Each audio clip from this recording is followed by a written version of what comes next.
welcome to Bearded Meeple. Folks, put on your adventure hats because today we're going on a quest.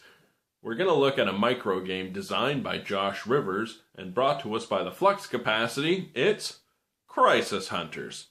In it, you're moving your die around a board to collect gems, all the while battling your opponents, hopefully stealing their gems. First player to 12 wins.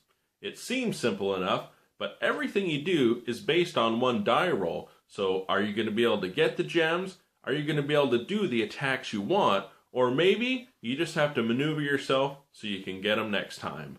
I didn't mind playing it. It's a nice little micro game. Let's check it out. The game comes with a number of cards to design your board.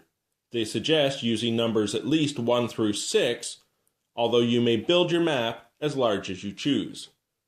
Each player will receive a double-sided card to track their gem score 1 through 12, as well as a matching die that will represent their hunter on the board.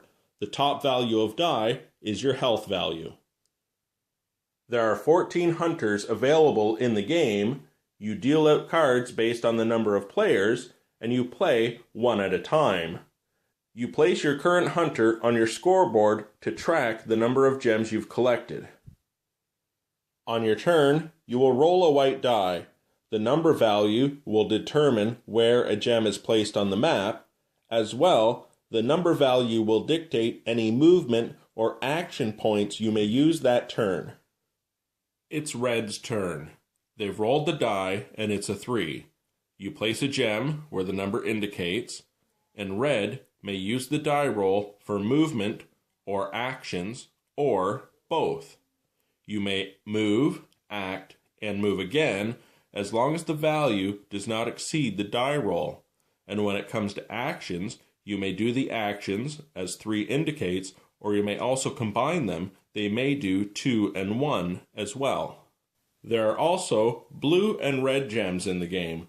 Blue will be added to your card to guard against an attack, and red will be added to a card if you're boosting an ability. The rulebook of the game is fairly straightforward on all the icons' definitions. There were a few that were a little, well, how is that going to interact with something else? But after reading it carefully, we're able to figure it all out.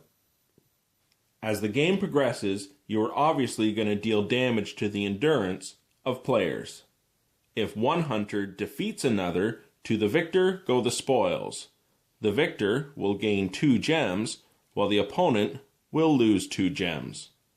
As the game continues, if the endurance of your hunter gets down to 1, you may choose to retire your hunter from the game at a cost of 2 gems to no one. You roll to place where your new hunter will go at full strength, and your new hunter enters the game. So as the game progresses, you're rolling the die and moving your players around the board. You're using abilities to fight against other players, collecting gems. The first person to 12 will win.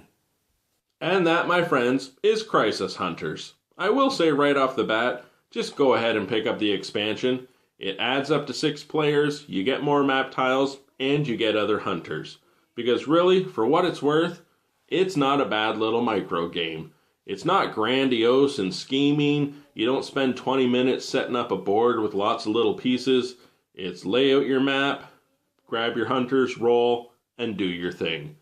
Think of it more as a take a chance battle checkers type of game, because like I said, that one roll is really going to determine when you want to get a gem, who you want to fight, or how you want to position yourself. The artwork is nice, and I do love the fact that the board is whatever you want it to be. The one thing I will say about the cards is the icons on the actions, they're kind of small for us older people to see. If they're a little bit bigger, it would be nicer. A couple of the rules in the game, we weren't quite too clear on how they would interact with each other. Just read through them carefully, you'll be able to understand it. I enjoyed playing the game. I hope you get a chance to check it out, and I'll talk to you again soon.